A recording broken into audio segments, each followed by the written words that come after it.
Hi guys! Welcome back to our channel, Maple and Stars. Ayan. So, papunta ulit tayo sa ating favorite spot. Ayan, tignan nyo yung, yung agusan yung dating falls. Nag-frozen na siya. Ito yung bridge. Tapos ayan na siya, yellow na. Ayan, frozen na siya.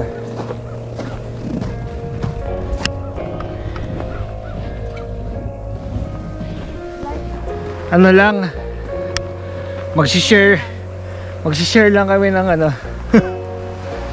kumbaga sentiments ng mga from kumbaga first time OFW perspective.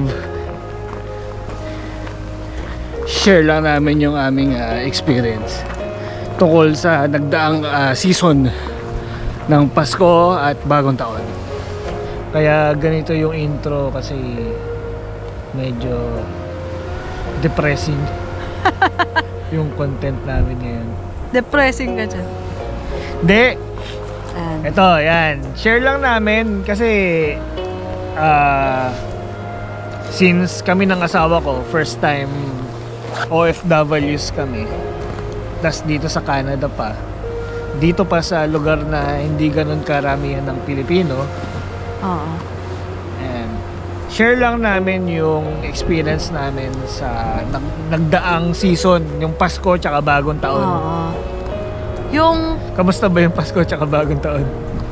Wala, parang wala lang.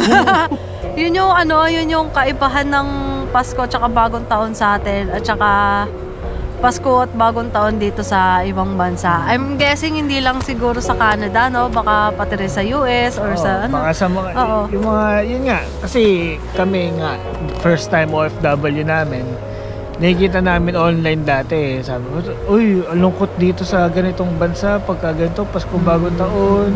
So, walang tatalo sa Pasko sa Pinas. So, parang naisip namin na kung bakit din pinipili ng ibang OFW na umuwi pagdating ng Christmas season, regardless kahit na sobrang mahal ng ticket, kasi for the experience nga naman na, alam mo yon, yung saya, ingay na nasa Pilipinas, mamimiss mo ba? Kaya syempre, nandun yung majority ng pamilya mo sa Pilipinas. Correct, oo. Tsaka yung mga pagkain ba? Pagkain? Yun. Oh my God. Yun talaga. Minsan, ano mo yun, din ng ibang Pilipino, ba't sila nalulungkot? Kasi nakakamiss din talaga. Nakakamiss pala talaga kasi parang yun nga, yung dati no, di pa kami OFW, nakikita namin or sa parang sinishare ng mga OFW na malungkot dito sa abroad, ganyan. Malungkot pala talaga. Oo. Pagka Pasko Bagong Taon dito sa abroad, di lang siguro sa Canada pero sa abroad in general. Kasi iba yung Pasko sa atin tsaka Bagong Taon eh. Iba yung celebration eh. Kumbaga, daming tao, ganyan. Daming paputok. Madaming handa. Kahit na medyo alam mo yun, humihirap yung buhay. Yung mga Pilipino, they still celebrate kahit nahirap sila sa buhay. Kasi once a year nga lang naman eh. Kaya yun nga, sabi nga ng asawa ko, naiintindihan na namin yung ibang OFW na talagang pinipiling umuwi ng Pilipinas pagka Pasko or Bagong Taon regardless sa presyo ng ticket. Kasi alam nyo yun, gaya nung iba, years sila talaga bago umuwi ng Pilipinas. Siguro 5 years, ganyan, 3 years. Bababa pa nga siguro yung 3 years eh. Yung iba 5 years and above bago makauwi ng Pilipinas. So talagang sinusulit nila yung kung uuwi sila ng Pilipinas, yung date na talagang masaya siguro, yun nga, yung Pasko Bagong Taon kasama yung pamilya. Yun pala yun, kasi yun nga, dito sa abroad, parang sobrang tahimik, alungkot, ibang-iba sa Pilipinas. Kahit lang yun yung Bagong Taon lang. Meron naman silang fireworks display. Pero sobrang tumal. Like pagdating ng New Year, ganon, makikita mo lang, tapos na, wala na.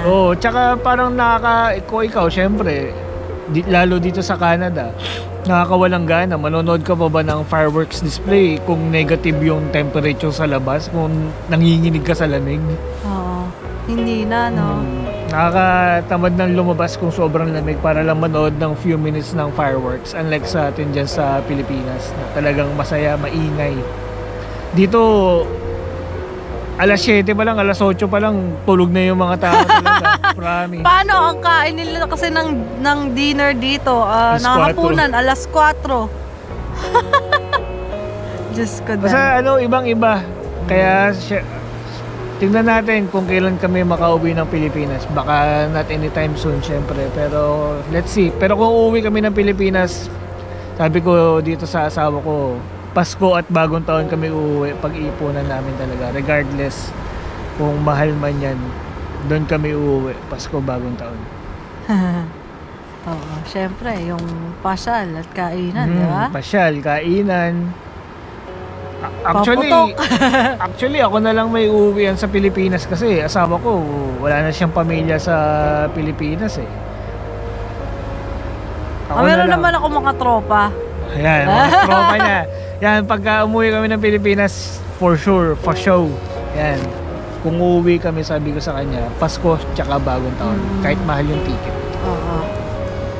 So, ayan lang guys, na-share lang namin yung experience namin na nandito sa ibang bansa as first time OFWs. Malungkot pala talaga, totoo pala yun. Oo. Gaya Pero, nga mga sabi dun sa iba is, maintindihan mo lang yung situation pagka ikaw na yung nandun. Oo, ganun talaga eh. Pag Ganun pala nandun talaga. na, dun mo Pero lang regardless, thankful pa rin. Oo, syempre, yan ang bottom line. Thankful pa rin. Na nandito na kami ng asawa ko sa Canada. Oo. Diba? So, ayun lang guys. Kung pwede naman ng mga content na ganito, usap lang, di ba? Kwentuhan lang tayo. Oo. Kumbaga, sa mga kapwa nating OFW, yung mga nagkakaintindihan kagaya natin na pagka mga ganong season, nakakalungkot nga. Kwentuhan lang, share lang namin. So kung mga kapwa namin kayo OFW na same lang tayo ng thoughts itong nakaraang season, comment lang kayo, share nyo kung paano kayo nag-cope up dun sa past season, kung paano nyo sinelebrate. Ayan. baka kausap yung mga families, For diba? show. Ayan. So, yun lang guys. If natuwa kayo sa content namin, be sure to like and subscribe. See you guys on our next video. Bye-bye!